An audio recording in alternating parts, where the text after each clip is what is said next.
Aw, you and you're gonna make me blush.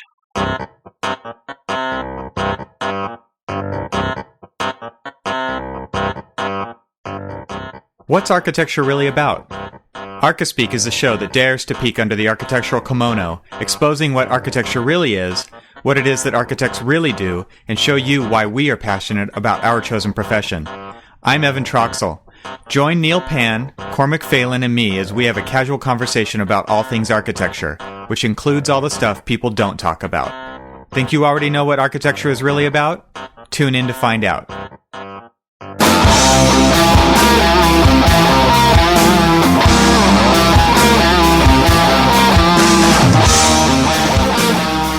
It's time for some Archispeak. So, welcome to episode 9 of the Archispeak podcast. I'm Neal Pan. I'm Evan Troxel. And I'm Cormac Phelan. And on this episode, we're going to talk about Evan's 3D printing. And we're also going to talk about an interview that Archispeak did, actually, and probably go along into some digital stuff that's been floating around in our heads. So why don't we get it started with Evan, or actually I think it was Cormac. You were going to ask us some questions about the interview we did. All right, so you guys, we were all supposed to have an interview this past week, but unfortunately I had to bail out, which was somewhat ironic that the topic that everybody was talking about was marketing and architecture, and that's exactly what we had to do, is, get out and get some jobs landed. And so you guys had, and, I just finished watching it not too long ago, great conversation with Eric Bobrow, and I just wanted to find out, get you guys' take on how you guys thought it went and what you guys talked about. Well, Eric originally contacted us through the website, through archispeakpodcast.com, and he wanted to line up having us on this live video webinar thing that he does once a month, I guess. And before us, he's had Mark LePage on there from Entrepreneur Architect, and he's had quite a few people that are all basically talking about how architects can get the word out about their firms online. So he does a lot of work with firms revolving around their websites and technology, and he does a lot of coaching and stuff like that. So when he invited us to be on there, I thought it would be interesting to talk about that, because we're pretty involved in Twitter and Facebook and our website with the podcast, and we're trying to get the word out about what working in the field's really like. And so it seemed like a pretty good fit. And so when he invited us on there, I thought it would be kind of fun to do. And so when we fired up the computers this last week, and it was a video webinar, and he kind of led the conversation, and he had a bunch of people in attendance live, which was pretty cool to kind of field questions as we went along and pull up the various things that we are actively into right now. And, we've had a lot of good feedback so far. I think it overall, it went pretty cool. And Neal was talking a lot about how we use the various social media, and I was talking about the website, and we were just basically talking about some of the tools that we use to do our jobs. And so there was a lot of questions related around those types of things. Yeah, it was a lot of fun, actually. I think I realized why we do this podcast as an audio podcast, though, because I had to keep staring at my screen and making sure my eyes weren't wandering around looking at different things on my screen, or like when either Eric or Evan during the video podcast, there's 3 little windows that show up that shows everybody's video. And so, of course, just naturally, when you're listening to either Evan or Eric talk, my eyes naturally, gravitated towards their video, which meant that my eyes were looking over at one side or the other of my screen. And so that was a challenge to keep my eyes focused in the center. I kept moving the window around so that the person who was talking was in the center. So, but it was fun. I think everybody should go take a listen. It's a little bit of inside baseball about how we do the podcast or how it started as well. So, and then there's some more conversation.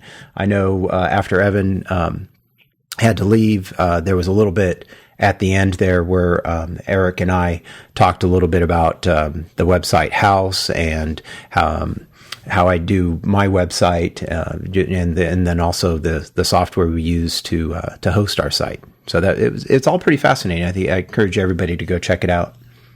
And we'll have a link to that on the show notes, right? So just so everybody, if you're following along near a computer, you can go to archispeakpodcast.com and click on episodes, and episode 9 will have the links for things that we're talking about during this podcast. Well, I know there was a lot of talk about, marketing, how you market yourself as an architect and things like that. Was there anything that stood out that, Eric teaches a class and everything else for marketing for architects? And is there anything that you guys thought were interesting and creative ideas that aren't things that are standard practice with what you guys are doing? I don't know about if there's anything that wasn't necessarily standard practice. There's definitely some things that we all should be doing, and like following up with clients on a semi-regular basis, just to, if you get a call from somebody, follow up with them. You send out a proposal, follow up with them. Those are some basic things, but sometimes we're not very good at doing those things.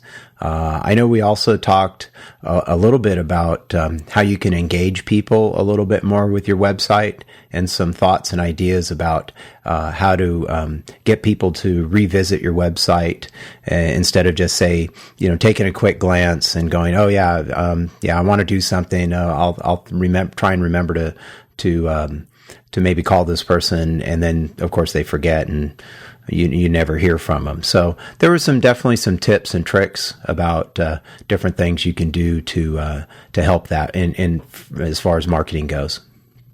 Yeah, I can talk a little bit later, maybe when we get into a later area of the podcast. But one of the things that I brought up during this thing that was important for me was getting all of this stuff into an automated system so that I don't have to remember to do that kind of thing. And so I like to have, I'm a really connected device kind of person, right? So I like my stuff to remind me what to do so that I don't have to remember how to do it, because I don't want to spend time worrying that I haven't followed up with something.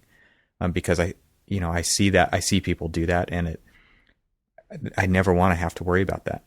So I've set up a lot of automated systems to do that kind of thing. So we talked about that a little bit. And one of the things that I think is just kind of a general feeling I get from the audience at large for that type of webinar is that, people are looking for answers, and they're looking for ways to get in front of other people out there. And so I think that's on the top of a lot of people's mind. How do I get noticed? I need work, and so I think that's probably, if you look at some of the people that we rub elbows with online, you can see that they're pretty good at that, because, and what I was saying on the webinar was, you've got to put yourself out there. You've got to put your ideas out there. You've got to put your hints and your tips. And you basically, I feel like it's like watching the Food Network. Those chefs are not afraid to give away their recipes. They give away their recipes every single day of the week, and they love cooking, and they love showing people how to cook. That's what architects have to do. Well, I'm actually glad that you kind of brought that up, because one of the things that Eric was talking about was the architecture website. How do you guys actually? This was a question that everybody seems to ask. In our office, we've tried to revamp our website, a variety of different times.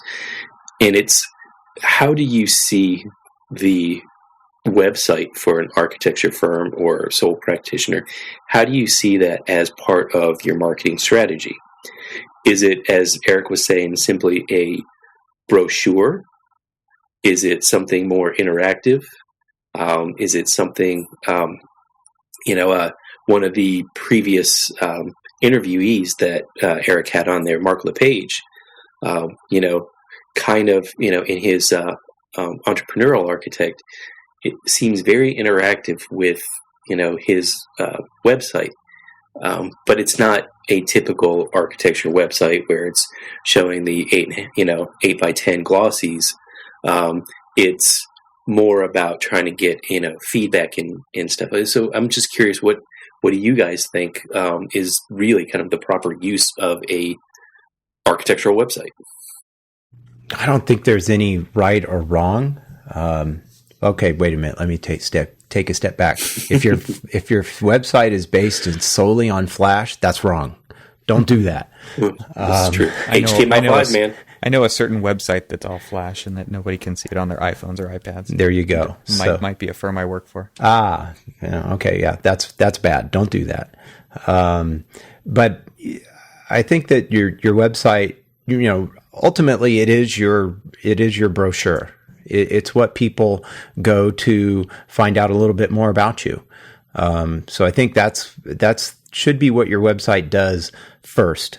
It needs to educate your viewers or your potential clients who you are, what do you do, what have you done, and then I think that's step one.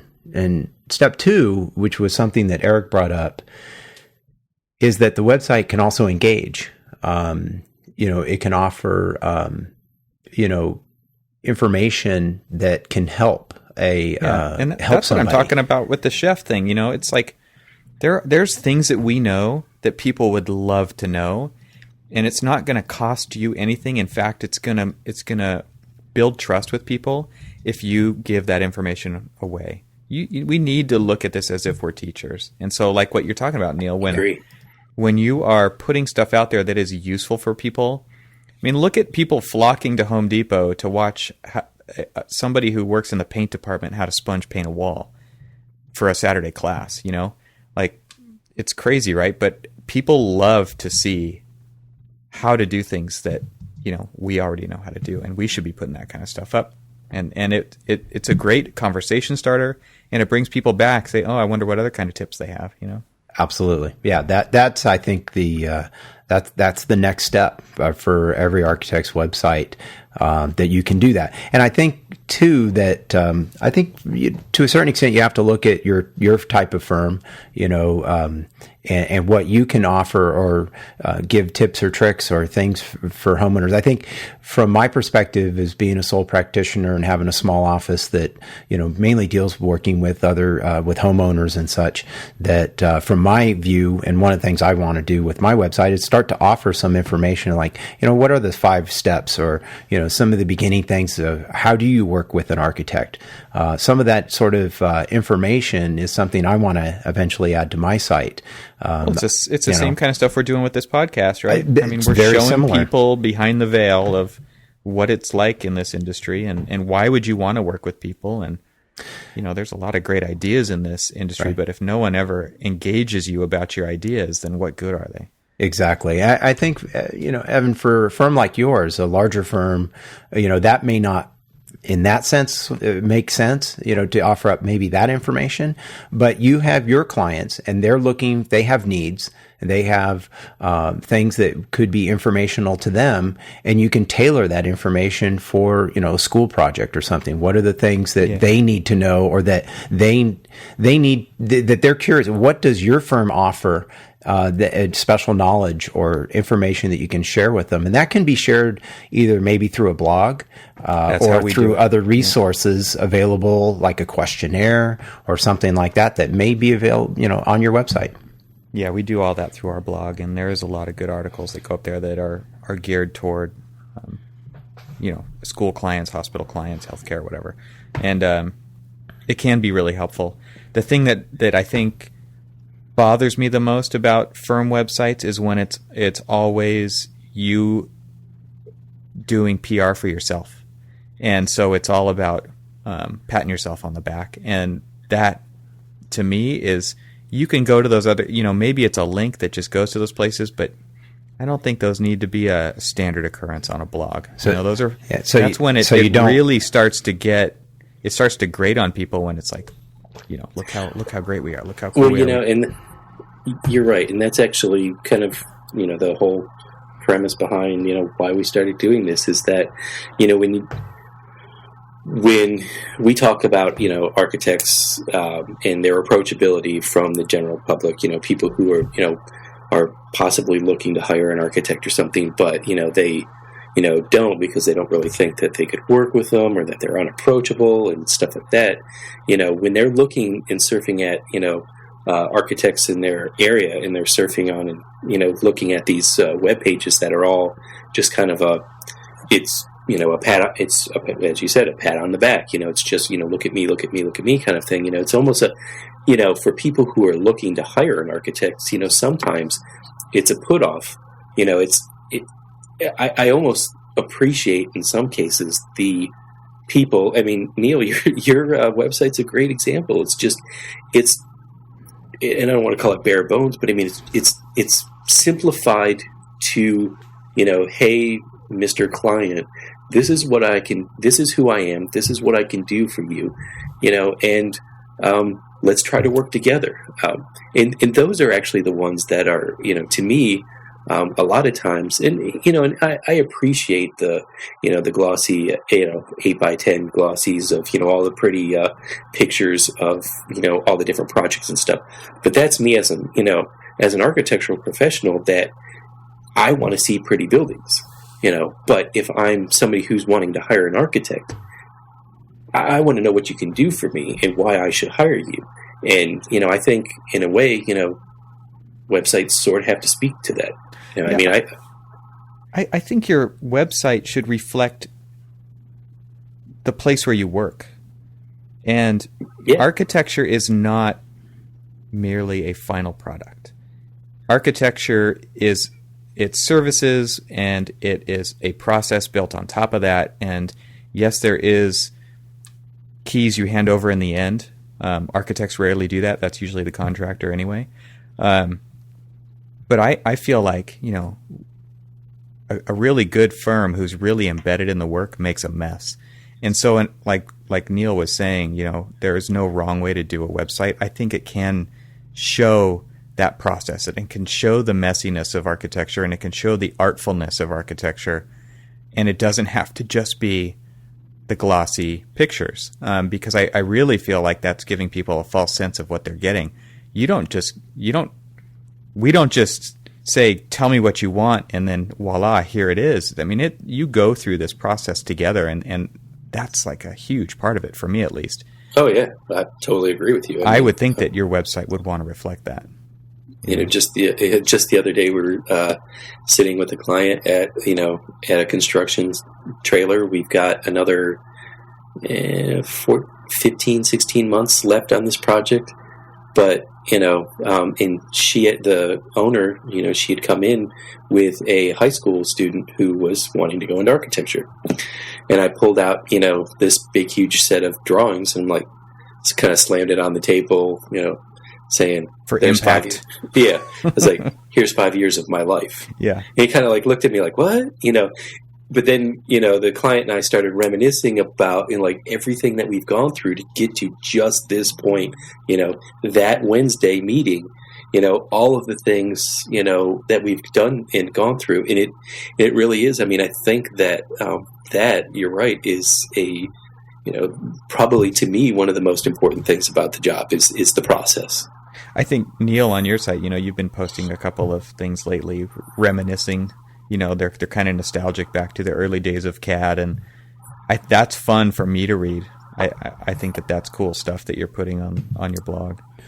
Well, it's just a little trip down memory lane, I guess, and to see how we got to, or how I got to where I am. And I've gotten a lot of positive feedback, because there's many other architects out there that have kind of gone through a similar process that I have done. Oh, yeah. And so it's been fun. And he's getting up there in age too, so he's got to write it down, or he's going to forget it. I remember when. I tried not to make it sound that bad, but...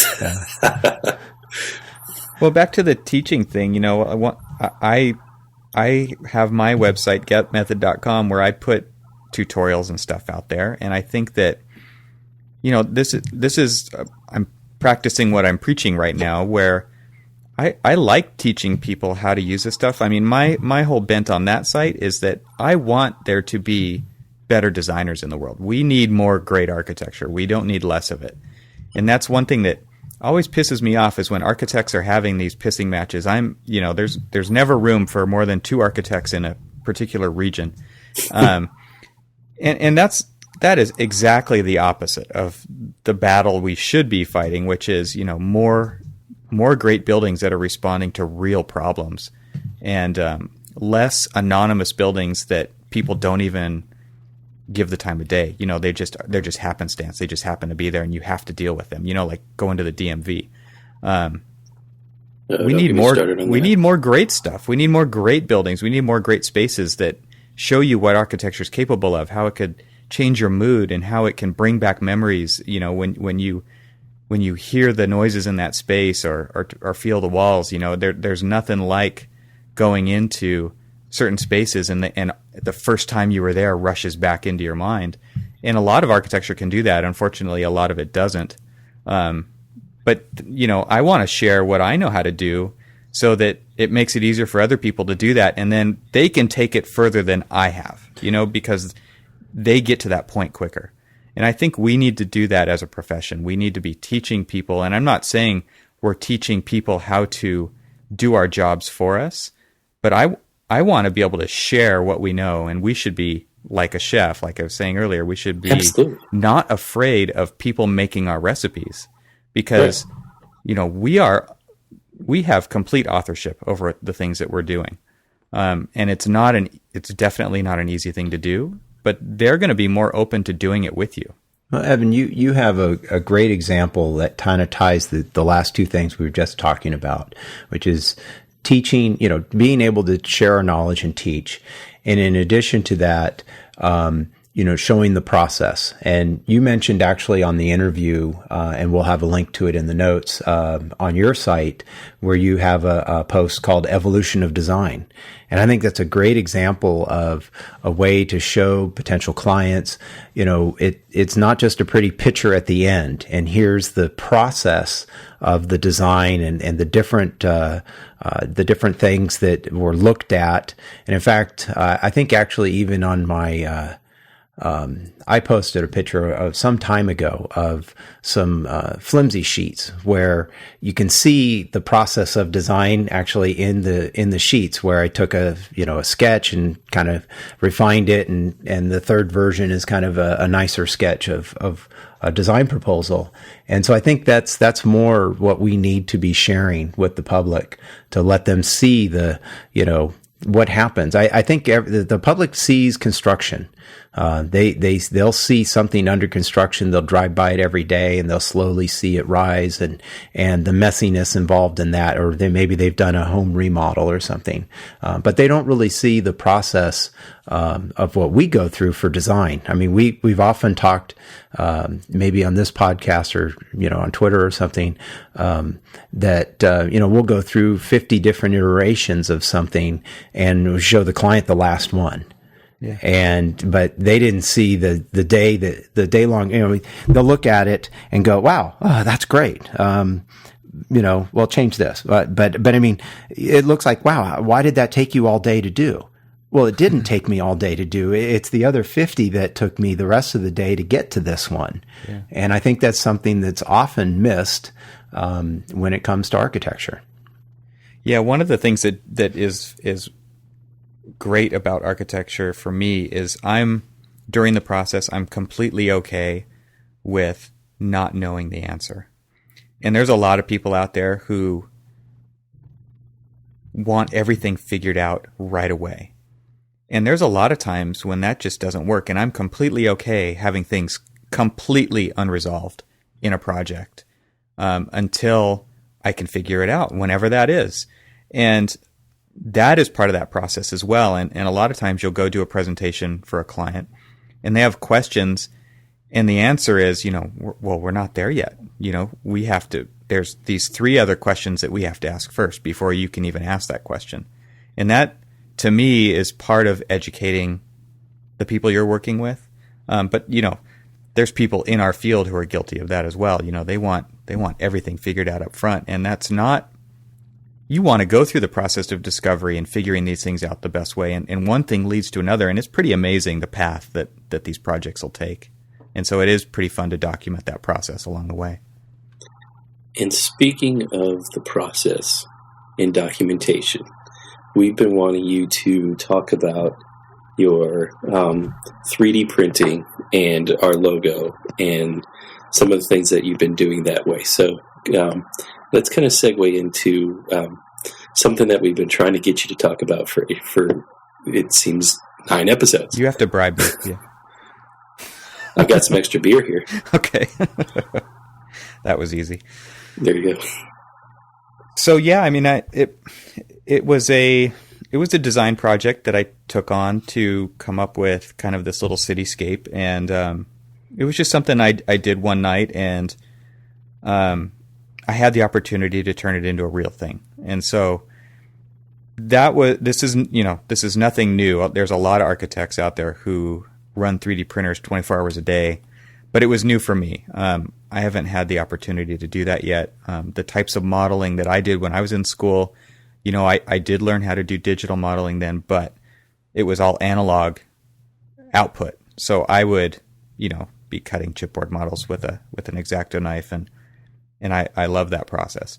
And then eventually we got into laser cutting, and so you'd build the 3D model, you'd lay it all out flat, and then you'd send that CAD file to a laser printer, and it would spit it out, and then you'd glue it all back together. And so now, obviously, we're at the point where 3D printing is a reality, and we can digitally design these things, and it really is the coolest thing to hold this thing in your hand and not have had to physically build it. And so it was a fun process to go through. I learned a lot. There's a lot of things and this is something I've thought of since I did the 3D print of the logo and the trophy, whatever you want to call it. And I think that 3D printing is kind of a buzzword. It's a popular thing right now to talk about. I think that people's expectations of what comes out of that printer are completely unrealistic, and I think that it's all marketing, because there's a lot of work that goes into these things. It's amazing, you guys, how much I've had to do and redo and rethink how to make these parts so that they print the most efficiently, so that I have to do the least amount of cleanup, so that the printer's capable of printing certain thicknesses versus solids versus shells and all this stuff. There's a lot. And then there's so many different types of 3D printers out there that they all do things a little bit differently. So the one that I printed on our in-house machine, and it took 23 hours to print these 4 parts. They all came out at the same time. Wow. And so yeah, I started it at lunch one day, and I came back at lunch the next day, and it was done. And so if you think about it that way, that's not a big deal. But and it probably would have taken a lot longer if I had done it. I don't even know if I could have built this thing by hand, analog.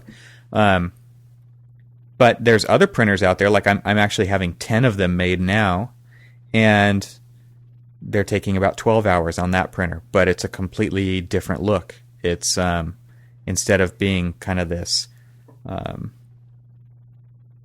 resin that's hardened, it's the material comes on a spool, like fishing line, and it lays it down in a rope-like fashion. It heats it up, and it glues it to the layer below. It's really interesting. And then there's starch printers, and there's paper printers, and there's all these different methods. And so, there's going to be some models that you could make that might come out great with one style of printer, but might look like crap with another one. And then it all depends on, do you want it to be like finish quality, or is rough okay? Is a fast rough print going to be fine? If you go to like Morphosys website or their Morphopedia, I'm sure that there's tons of images because they iterate so quickly, and they're outputting 3D models all the time of the different forms, and they're real rough, but that's fine. It really depends what you're using it for. This one that I did was very fancy. I mean, it was like a 30 micron, which is super detailed, and it gets like nice sharp edges. It's amazing, versus like a CNC machine cutting out a piece of aluminum where it can only get so tight on the corner because you're using a physical bit to carve. You don't have that issue with this. I mean, the corners are perfectly perpendicular to each other, super sharp edges. It was very cool. Was this a resin printer? Or yeah, it's a resin printer. And then, when I was teaching at Cal Poly, we had starch printers, those models are super brittle. And then the one that I'm using now is the spool. So there's so many different kinds out there. Now, where do you get access to these printers? I mean, does your company have them? I mean, we have one, yeah, and it's the resin one, and they're not cheap. But now the one that I'm actually using to print the 10 copies on is a $2,000 MakerBot, and it's called the Replicator 2, and it's a desktop 3D printer, and it's made for consumers. And so they're working out the bugs and the kinks, and some friends of mine have one, and they're doing the printing for me. They're actually should give them a shout out. It's we'll put a link in the show notes, but my friends Haley and Hunter are doing the 10 prints for me on a Replicator 2, and they are running a little design studio out of San Diego called Symbiotic, and we'll put a link to that in the show notes. But they're working hard on it. There's definitely some issues with parts on the printer that they're trying to work out, but overall, it's really cool. That was a mouthful, but anyway, that technology is getting there, and I wish our in-house printer was going 24/7 because it's pretty funny. We had material left over in it that hadn't been used, and it expired. Quote unquote. There's an RFID chip inside the material, and the printer wouldn't use it anymore, so you just have to throw it away, and it's not cheap. Yeah, I was going to say. I mean, so you were saying the $2,000 printer, but what about the medium? I mean, what? Yeah, so the media on that one's pretty inexpensive because it's a spool of like filament. But the one that we have at the office it's a $50,000 printer. And it comes in these little jugs, and yeah, the computer reads them and says, "Oh, sorry, these are expired. Please buy some more from us." Wow. So what do you see as the ultimate use for 3D printing in an architectural studio? Now I'm probably thinking more of the architectural studio of now, and probably not thinking far enough in advance of what is it going to be the studio of tomorrow. But I mean, what do you see is going to be the benefits of 3D printing in an architectural studio? I think it really ties into the graduates who are coming out of school who are 3D modeling everything. And no longer are the days of a lot of analog modeling with X-Acto knives and glue and chipboard. I'm sure that's still happening, but the real benefit to this process is that it can be going all the time while people are modeling. They can be spitting out parts. And I think it's great for iterative design, small massing models, and for when you're really trying to work out different concepts that work on a site, because no matter what, clients love to see real things. It's way easier for them to grasp, even on a really small scale, their site in a physical model than it is on a computer screen, because the computer screen, it's so easy to get disoriented. And then also our clients typically are not educated in how to read a set of plans. They don't know what the heck they're looking at. And so I really feel like that's when these models come in, and that's where you get the biggest bang for your buck there. Excellent. Yeah, it's cool stuff. So Evan, I don't remember if you had anything in the couple of images that you posted of our logo that you printed. How big is that? It is, when it's together in a cube, it's 6.5 inches tall, 4 inches wide, and 4 inches deep. So it's 2 hands full. Okay. And that took about 23 hours. The one that, if I just took our material costs, it's probably $350, $400 to print that thing at the super high resolution. Whereas these lower resolution ones are, more like half that cost. And they're gonna still look great, but they're just not as high gloss of a finish. Now, is that a material you can paint, or? Sure. Oh, you can. Okay. Yeah. Yep, it's paintable. It doesn't require any kind of finishing. In fact, it's so hard that we use a really high-powered pressure washer to clean it off, because there's 2 different types of materials when you're printing. There's the actual resin for the model, and then it has this filler material that it uses to support cantilevers. So when it's printing up, and if you have a deck cantilevering off, it actually has to build up the entire area underneath that with solid material, but it's kind of a gelatinous material that you then clean out. Oh, and so wow. you scrape a lot of it out, but then you also can pressure wash it out. And so like right out of the printer, the material is really hard, and you want to get the gelatinous stuff out of there because it will harden over time. Yeah, totally is. Well, have you guys seen, I don't know if you've seen on like ArcDaily or Architizer, there are building size 3D printers where they're kind of like these things on wheels, and they roll around and they're 3D printing. Like there was this one example of a complex curving wall. So it curved back and forth, but as it went up, it also curved in 2 or 3 different directions. And this thing would just kind of drive down the street printing one layer, and then it would come back and print the next layer. And so it was all computer controlled, but it was able to build this thing that would have been super hard to build. I mean, lots of math involved. It would have taken a ton of support, some kind of scaffolding to build it.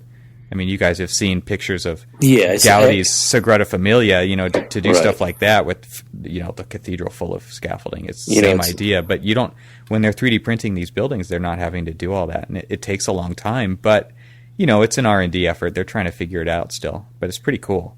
Speaking of the Sagrada Familia, I used to work at the Salvador Dali Museum down in St. Petersburg, Florida. And shout out to the old Dali. But they actually they did a exhibition on all of the Catalonian artists, architects, and things like that of Dali's time.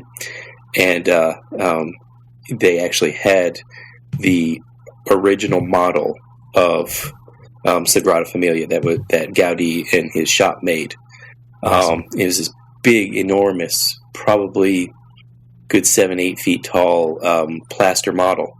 It was absolutely gorgeous, and you other than the color, you could actually see that it looked. It was a perfect representation of it. But I could just imagine, nowadays, Gaudi having those tools. Oh yeah. And what's amazing is there was a 60 Minutes thing with Gaudi's. A special on Sagrada Familia, and how they are just recently coming up with technology to build the things that he had planned for. Oh, yeah. And that, when I went to that church when I was over there once, and they had on display the inverted models. Have you guys seen these, where they're made out of string or chain? Yes. And so they hang it from a platform, and that's how they figured out the parabolic curves for the vaults, and it's just a natural gravity curve, but it's upside down. It's so cool. Very cool stuff. I actually attended church service in the Sagrada Familia one when I was there. They had a little chapel off to the side of the actual main building, which was still under construction, or is still under construction. 200 years later. Yeah, not quite that long, but that's so awesome. So it's a great building actually. If you're there in Barcelona, go visit it. It's definitely worth it. Absolutely. Super highlight. To wrap up on the 3D thing, I'm curious. I am just totally ignorant of any of that. How large of a printer for what you were doing in your office? How large of a printer is this thing? It sits on a table, so it's there's some that have their own stands, but they have what's called a build size, and there's like a bed inside the printer that can build different dimensions, and every printer is a little bit different, and so.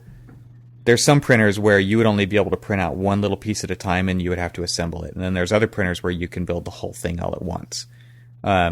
So this one, I could build all 4 parts, but I couldn't build them all at once. I had to actually, you can look at pictures on the website of this thing, but and we'll have it in the links to the show. But I printed it in 4 parts, and then 2 parts glued together for one side and 2 parts glued together for the other side. I had to make it like that to be efficient with the material. But I printed all 4 parts at one time. There are some printers that, they don't have a very big build bed. And so this one sits on top of like a standard folding table. It's probably 4 feet wide, 3 feet deep, 3 feet tall, this printer in particular. The one that I'm having the other copies printed on now is half that size. It's smaller, but it still has the same size build bed in it.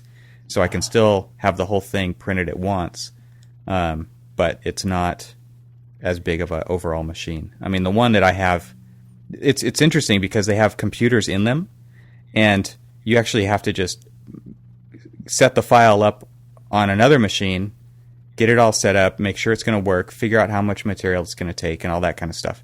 And then you send the file to the printer, and it has its own little computer in it, and it figures out what to do with it once it's there. Like the one that it's being printed on now, you just plug an SD card into it with the file on it, and it just prints like like those little printers that you shove your SD card in to print photos out of. It works the same way. So what? What can you send? What do you send to the printer? It's a 3D file format. Is it a proprietary type of thing, or something that SketchUp or some other 3D program could just output to? No, you can make it in many different. You can make these things in Rhino, FormZ, Bonsai, SketchUp, Revit, ArchiCAD. It doesn't really matter. You can use just about anything. 3D Studio. You have to save it usually out as an STL file, which is a 3D file format that is for 3D printers. It's a stereolithography file format, which is the fancy word for 3D printing. And then the printer can read that, and it figures out the orientation that the part needs to be to build it on the build tray. It's getting easier over time on how to do this stuff, but yeah, it's just a 3D file format that you're sending to the printer. And it has to be checked for material thickness. It has to be made sure that the geometry is all correct, that there's no holes in it, stuff like that. So there's different pieces of software out there that can do the automatic checking and stuff for you ahead of time. Wow. So, whole new world. Like I said, it was a big learning experience, but it was fun, and it's pretty cool to be able to do this stuff. It's like architecture. When structural steel starts going up and you walk into it and you're like, I can't believe this thing is real. They took this thing that was on paper that I was designing 3 years ago, and here it is, and that's the best feeling in the world. That's what this is on a smaller scale. It's just unbelievable that you can design something in the computer, and the next day you can be holding it. It's amazing. I tell you, this will be the future of the construction industry. I mean, you were talking earlier about building size 3D printers, and I remember reading probably on Arc Daily. They were showing shelters being built with 3D models, and smaller shelters, but I could see that could be the way that we design, just a quick translation, from design to construction, all at the click of the keyboard. God, I hope not. Jeez. No, I've even heard, and this is probably far out there, but maybe sending a 3D printer to Mars so that it can print buildings or structures that astronauts could live in, or maybe it builds something else so that an astronaut can get back. I don't know. This is probably far in the future, but what an interesting concept. I mean, wow. I mean, amazing. This is just kind of probably the early phases of this. It's probably something that technology is moving pretty quickly. We'll probably see it at the end of our lifetime. Neal, yours obviously sooner than most. Thank you, Cormac. Thank you. Wow. Nice to throw me under the bus there. All right, I'll take it. I'll take it. Well, speaking of buses and Gaudi, oops.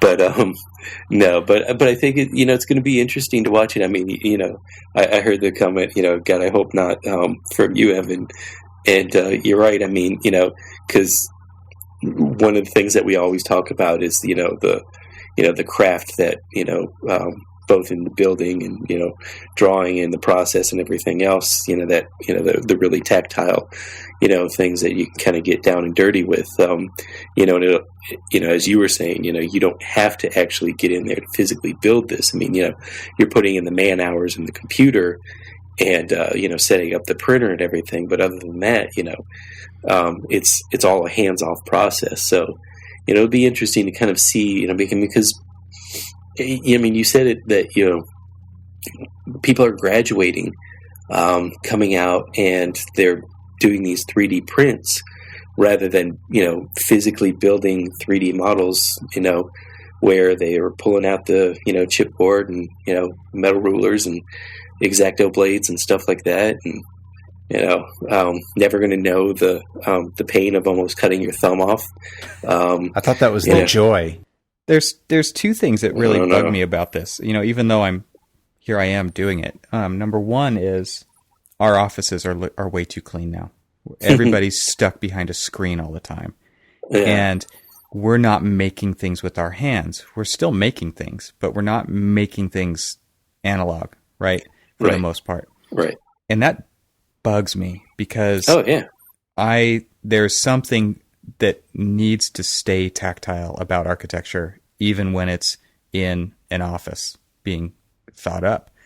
And then it further disconnects us from building the real building.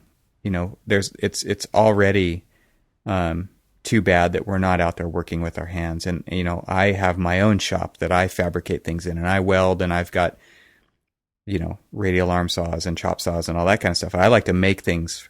And that's one of the reasons I like architecture so much, is because it's making things even on a bigger scale. And so again, I feel like we are further disconnecting ourselves from the making of the architecture.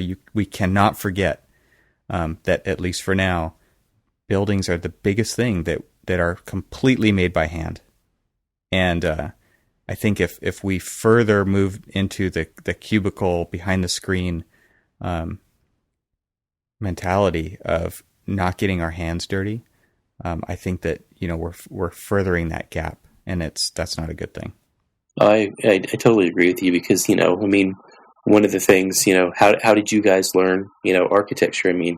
A lot of it was, hands-on practice of getting out there, not just, building the 3D models or the physical models that we're talking about, but also getting out there and, experiencing the, tactile, just the physical experience of getting out there in a building and finding out what's right and what's wrong, but then being able to kind of like look at the things that you see that are out there and built, and then when you're trying to build them, albeit with the X-Acto blade and the straight edges and all that other stuff, but you're trying to get in there, and to me that kind of helps you understand how to translate everything that's kind of going on in your mind about what you want to, the stage that you want to set for the experience and the feelings that you're hoping to generate from these, from the buildings and the movements that you're doing within these buildings. But, you kind of start to be one with some of those spaces when you're, kind of physically building them, even in the, in the smaller scale. And to kind of, like you're saying, to further detach yourself from that, you're almost wondering, and it's like, people who go in, they start, designing stuff without going out and visiting the site, things like that, without, truly understanding what's going on. To me, that kind of further detaches you from, being able to kind of create that fully competent building, because you're not truly understanding what everything else is going on. And so I think you're right on that.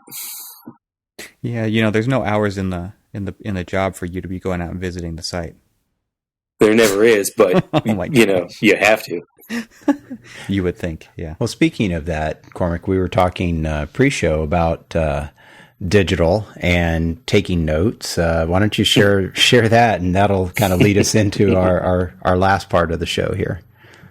Well, it almost seems, or at least it's getting to the point where it almost seems commonplace that, architects and contractors and owners and people like that, especially in larger projects and commercial projects and stuff like that. They come well equipped to the job site, iPad or laptop in tow and stuff like that. And I just happen to be working for one of those firms that, as of right now, we're slowly making a change, to get to at least, it'll be another topic that we get to, especially, Evan, you talked about it a lot, in the webcast about, the kind of like the digital organizer. And we're finally getting to a point where we're starting to do a project management software that, is going to make organizing, tracking, and, everything else with the projects far easier. It was a project software that I used to use a long time ago, and thankfully they're getting to the point where we've already bought our seats. They're doing all of the transfer of all of our files and getting them squared away within this database system. But so I'm out on the site. Everybody's taking their notes and everything on their iPads and stuff like that. And after the meeting was over with, the owner and the contractor started kind of harassing me because, I don't have a laptop. I don't have an iPad. They're asking me questions. And I'm like, well, it's almost like, my feeling of when you're during the design process and you don't know how to sketch, but you're sitting in front of a client and they're like, well, I was thinking about this. And it's like, what, I understand what you're saying, but let me go back to the office. I'll draft it up in the computer and then I'll send it to you and see what you think. And that's a lost opportunity when you pull out a piece of paper and you sit down and you draw it up in front of them and you talk back and forth and you have that whole conversation.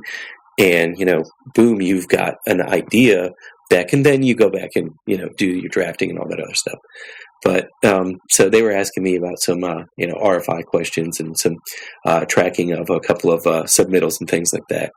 And if I would have had a laptop or if I would have had an iPad or something like that, I would have easily been able to pull it up, tell them exactly what was going on, possibly even answered it right then and there. But kind of at a handicap. And, I kind of listened to them basically sort of ridicule me for about a good half hour about the lack of, my lack of mobility. And, that's really kind of where, even with 3D printers and everything else, I mean, that's where the world's going to, and we've got to, kind of embrace it and move forward. And there's detriment to that too.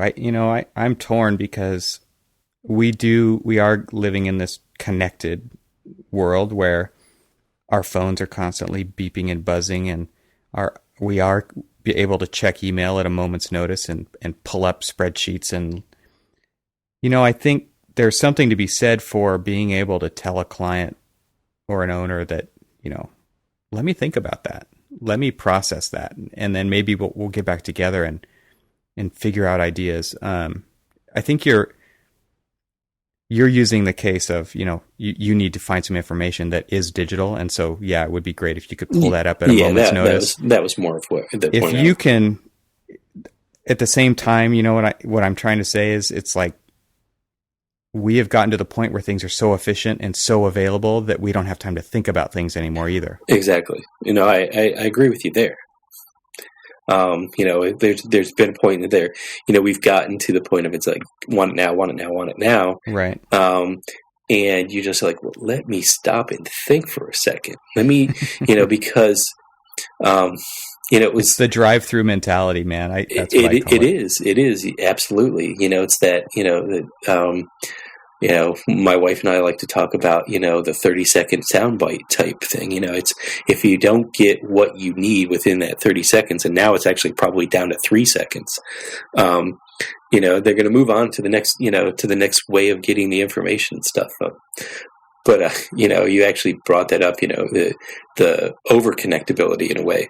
So here we are sitting in this job trailer yesterday, and we have everybody's there. Everybody's got their smartphones. A handful of people have got, the iPads and stuff like that. And I don't really know if they actually paid attention to. I mean, this was a contractor kickoff meeting. it's a construction management, managed job, and all of the prime contractors were there. We were talking about all the rules and regulations, and everyone's got their phone under the desk. And everybody's, well, some of them weren't even, that shy. They were bold. They had it right in front of them, and they were looking at it. And nobody was really truly paying attention, and there was no real eye contact, and there was no, I understand exactly what you're saying. It's just like, well, I hope it's more like, I really hope that those meeting minutes are really comprehensive, because I didn't pay attention to half of it. Well, you need a strong leader in those, and you need to have a no grazing policy. Phones go in a basket at the door, and you can pick it up when you're on your way out. It's a hard thing, but you're right. It's one of those.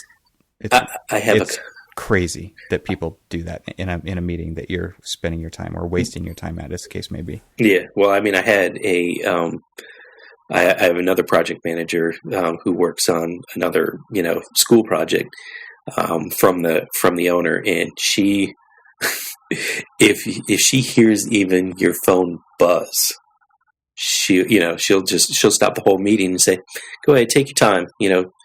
It's I can back charge you for that." I mean, and when you start threatening their money and stuff, and she can do that because there's actually she's got she's got the power, and I appreciate the fact that she wants to make everybody pay attention to what's going on. I kind of wish that she would make them read the RFIs, my RFI responses closely. Yeah. Or look at the documents. But anyway, Well, now that I've slammed the whole bringing digital devices into meetings and stuff, I can tell you what my favorite thing to do with them is. And I have an article on my site about using the iPad as a presentation tool. And I'll tell you, it's one of the most gratifying experiences when you can put the project in your client's hands. If you don't have a physical model, man, their eyes light up, and it's awesome to be able to hand them an iPad that they already know how to use. And there's a 3D model of their project in there, no matter what stage it's in, and they can spin it around with their fingertips. Yeah. And it is a great experience. It's a very connecting experience between you as the designer and them as your client, and this is the thing that you guys have made together. That is a really cool thing to be able to do with these devices, and it's not me showing them; it's them showing themselves. Yeah, they're looking at what they want to look at. They're fully immersed into it. It's as interactive as if they had a pencil in their hand. Yep. Well, let me ask you this: since we do talk a lot to students and recent graduates, would-be people who want to go through the torture of architecture school and stuff. So here we are, we're coming to the, end of another college school year. Going to have a lot more people graduating and entering the workforce. What do you guys think about the digital portfolio? Yeah, we talked about this before. I don't remember if it was episode 1 or 2 or 3 maybe, but I think it's great. I don't think that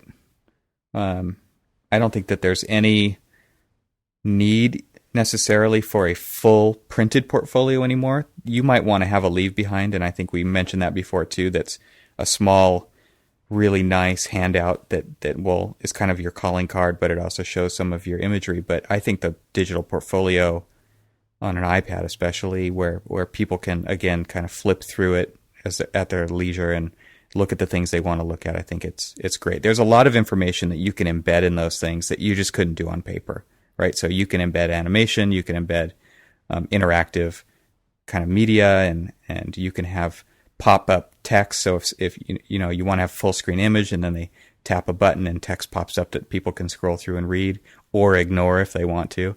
I think that all that stuff is great.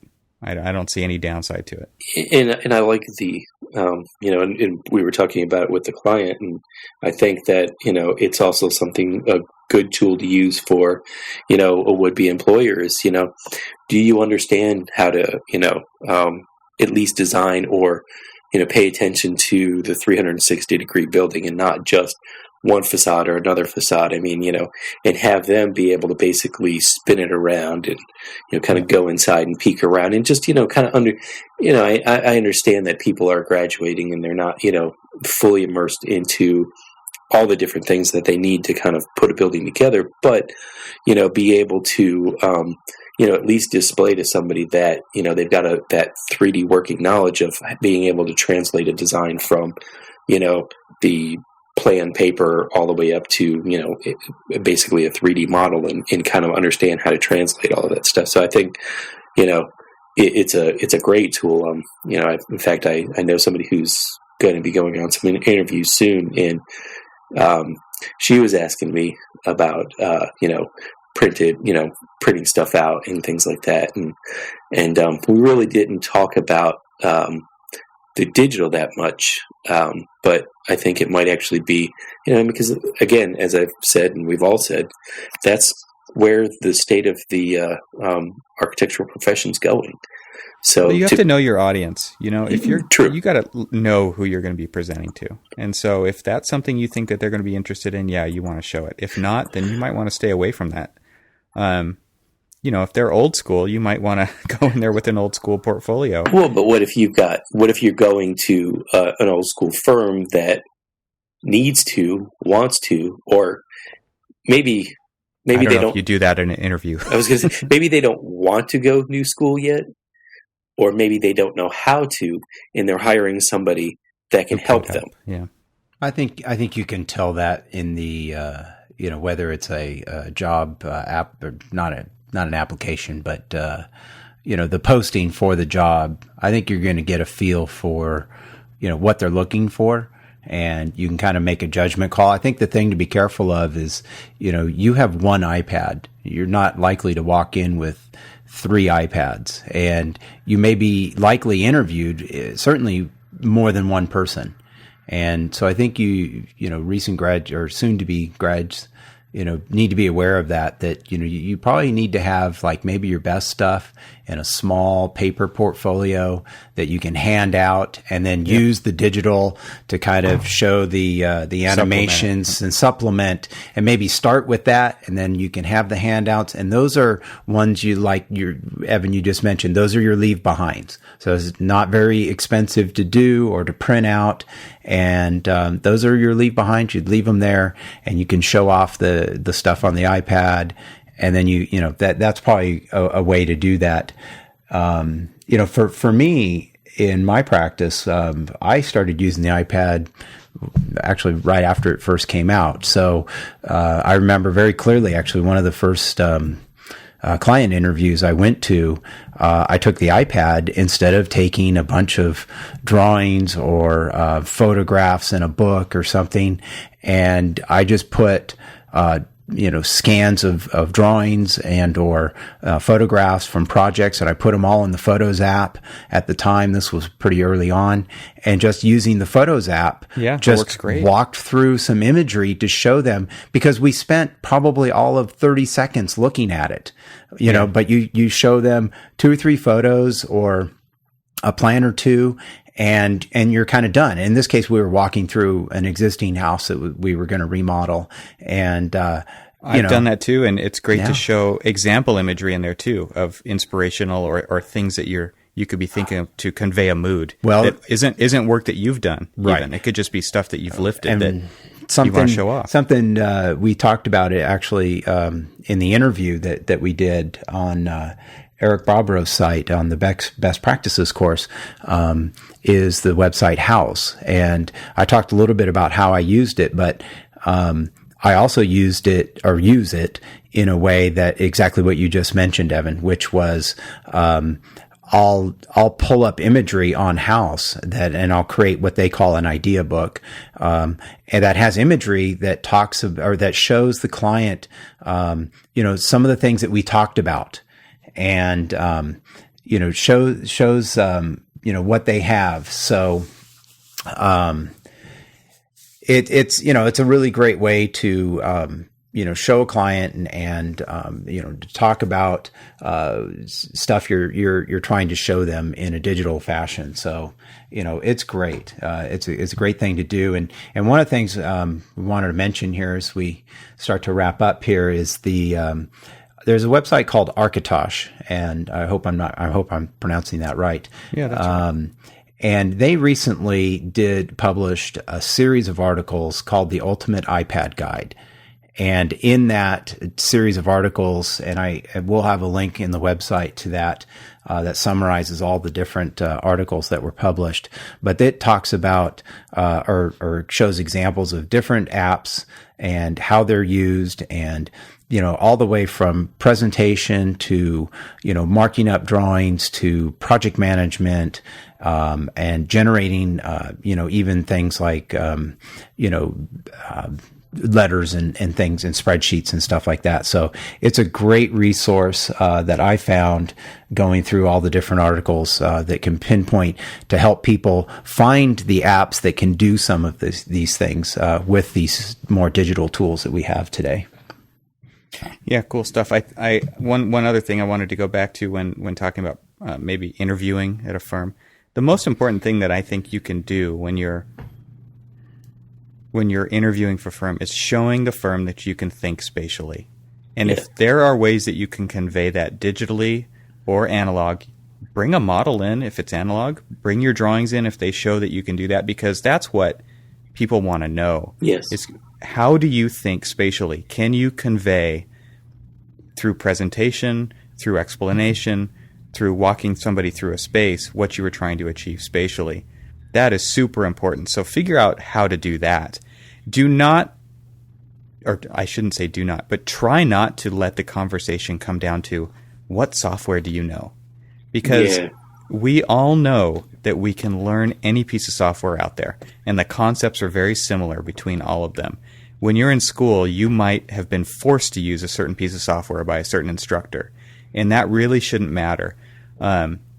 What's really important is that you can do architecture. And so, it always bugs me when people start talking about software and, Revit and SketchUp, and like, who the hell cares? I mean, they're tools.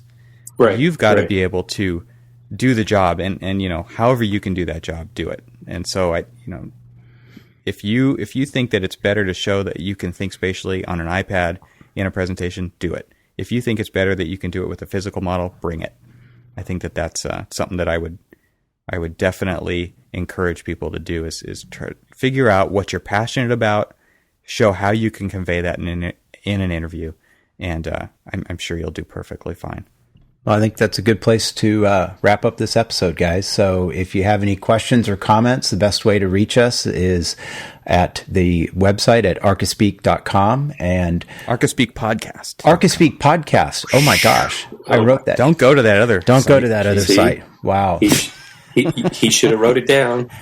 Gramps is getting old. Yes, that's right. Yes, another old joke. Thank you very much, Cormac.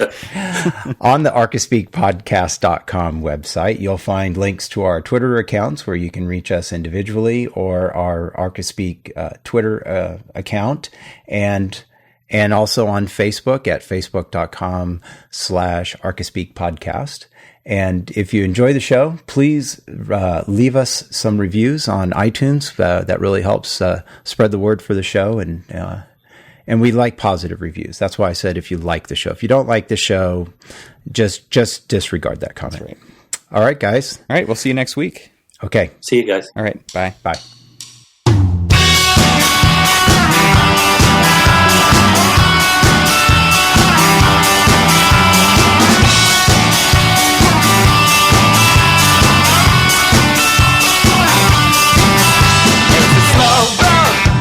You have to walk it, you can start now, or you can hang your head in despair.